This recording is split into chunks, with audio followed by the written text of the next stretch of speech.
So what do you do if you have bad credit? You're on this channel, you're learning about all these incredible strategies and all these trainings. How can you take advantage of it if you have bad credit? How do you get to the point where you can actually start utilizing these strategies? We're gonna talk about that, and I'm gonna give you guys 3 things that you can start doing right away, even if you have bad credit, in today's training.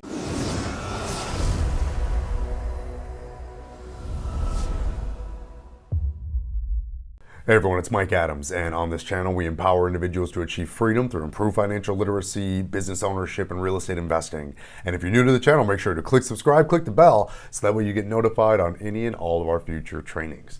So in this video, guys, we're gonna be discussing what to do, okay? And I'm gonna give you guys 3 things that you can do right now if you have bad credit. And if you're on this channel, you're here because perhaps you're an entrepreneur, you're an investor, or perhaps you're someone who's looking to get out of debt and you're looking to leverage powerful strategies and techniques like velocity banking. And perhaps you've struggled to use strategies like that or get into investing because you have bad credit. You're unable to get a line of credit, or you're unable to qualify at a bank for a home equity line of credit or whatnot. So you're unable to participate in some investment opportunities. You're unable to participate in using strategies like velocity banking if you can't get a line of credit. So what can you do, okay? Because financial literacy is so important, and so learning about money and learning about strategies like velocity banking is key. And if these strategies are new to you, I encourage you to stick to this channel, continue to consume more content and learn more about these strategies, so that way when you are in position, you can take advantage. But I want to give you guys, if you're on the line and you're like, okay, that's great, Mike, what about me? I have bad credit right now. What can I do so I can get on the horse here and start moving towards financial freedom? So I want to give you guys 3 things that you can do right here, right now, to start bettering your credit, so that way you can start taking advantage of some of these powerful strategies. So the first thing to do if you have bad credit is you need to establish a budget, okay? And really, the goal of any budget is to create what we call positive cash flow, okay? And that's the goal. So if you're here and let's say your monthly income is, let's say, $4,000 of bring home income every single month. Okay, if your monthly budget, if you are spending $5,000 per month and you're only bringing home 4, well, your monthly budget is upside down. You're losing $1,000 every single month, which is probably going onto a credit card where you're paying interest, right? And you're making a minimum payment there, so we're paying a ton of interest. So what we need to do is we need to establish, and that's one thing that can certainly lead you to having bad credit, is high utilization, because again, we're in a negative cash flow scenario. So we want to establish a budget where you can have positive cash flow. So whatever money it is that you bring in every single month, and I hate to use the old cliche, saying you need to live within your means, right? It sounds super old school, but it's true, okay? And here's the thing about that, right? If you're like, well, Mike, I don't like living within my means. I want to have a bigger lifestyle. Okay, we've had other videos on this channel where the key to cash flow is this, right? If you're making $4,000, you got $5,000 expenses, okay, your choice is this: either increase your income over that $5,000 or decrease your expenses. Those are the 2 ways that you would get yourself into a positive cash flow scenario. So the choice there is yours. You can either decrease the expenses or increase your income. That choice always goes to the individual. For me, I always lean towards increasing my income. I don't always like to take steps backwards or perceive steps backwards in lifestyle. But again, when you're looking at your budget, okay, break that budget down. 2 words: needs and wants, okay? When you're thinking about your monthly budget, okay, and again, you're trying to start investing, you're trying to start moving towards financial freedom, you want to start using strategies like velocity banking. What are your needs and what are your wants? And I think if you're really honest with yourself when you're building your budget, your needs list is going to be very, very, very small. Okay, we're talking about your roof, your food, the basic necessities that you need to survive. Okay, those are your needs. Most everything else fits on the wants side.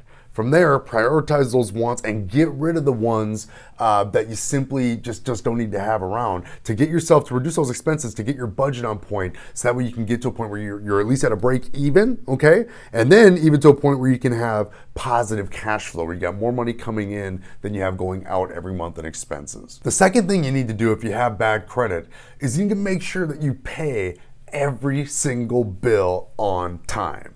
Okay, so on top of establishing that budget and making sure that you're living within those means and having a positive monthly cash flow, okay, you need to make sure that you're paying every single one of your bills on time. Okay, and not a partial payment. A lot of times folks will, well, okay, if your minimum payment to the credit card company is $200, well, I don't have the $200, but I'm gonna send them 100 partial payment. That doesn't count. Okay, you have to send in your full minimum payment for it to actually count, and you need to pay all of your bills on time. Okay, and again, if you're struggling with that right now, okay, what you need to do is we need to do a little bit of negotiating with your current loan and your bill and installment companies to see if they can renegotiate with you for lower payment terms. Okay, and a lot of times, if you're going to get a lower payment, that means that they're going to elongate the length of the loan, which can lead to more interest. Okay, which we're aware of, right? But if we're in a negative cash flow scenario, and we got to get to a point where we're bringing in positive cash flow and we're starting to actually get ahead instead of sinking every single month, we got to make those renegotiations and have a better future plan of attack, which you're going to have if you stick around on this channel and learn about strategies like velocity banking. But make sure you're paying all of your bills on time. That's one of the key factors with credit.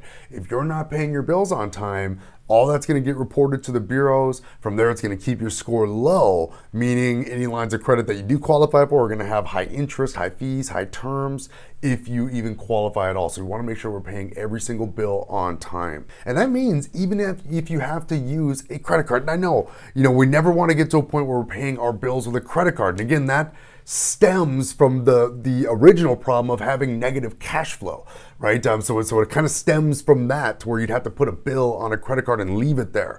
But if we're in a situation where we're looking to better our credit, it is better to have a little extra utilization on a line of credit that you can pay down later, because we're going to take other steps to make more money and decrease expenses so we can start knocking that down.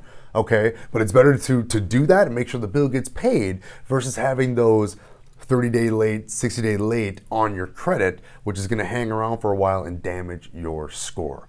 And the third thing that you need to do if you have bad credit is to, as quickly as you can, establish a secured line of credit.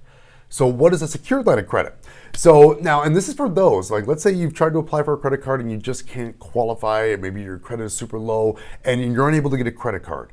A secured credit card is where you take X amount of dollars. So let's say you have $1,000 saved up and you bring that over to the bank and say, I would like a secured credit card. What they're going to do is they're going to take that $1,000 of yours and hold it in an account that you can't touch.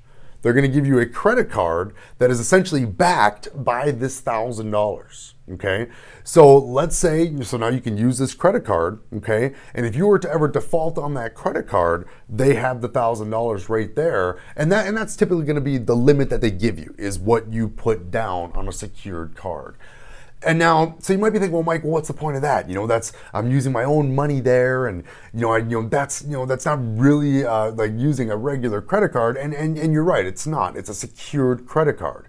But again, right now with low credit, you're what's considered a credit risk. And so by putting your own money down, okay, and then utilizing this card, okay, and not defaulting on it, if you rack up, let's say $600 on it, you pay it down. Okay, that $1,000 that's sitting here as security never gets touched. Okay, and you make regular payments using that secured credit card and you pay it on time, that will increase your credit score. And then as well, over time, the bank may either A, give you back your $1,000 to unsecure the line, or B, maybe they hold on to it, but now they increase your line. Instead of your line being $1,000, now they bump it up to $2,000 or even $5,000. Okay, and so through proper use of that secured line of credit, it will work to show the banks that you're ready to pay these bills on time. We got our budget in check now. We are paying our bills on time, and we're doing so. We're utilizing the secured line of credit. All these factors are going to go to help increase your credit score to where over time you can start qualifying for some of the nicer, more favorable terms, lines of credit, and the larger limits that you can use either for velocity banking, some of those strategies, or for investing down the line.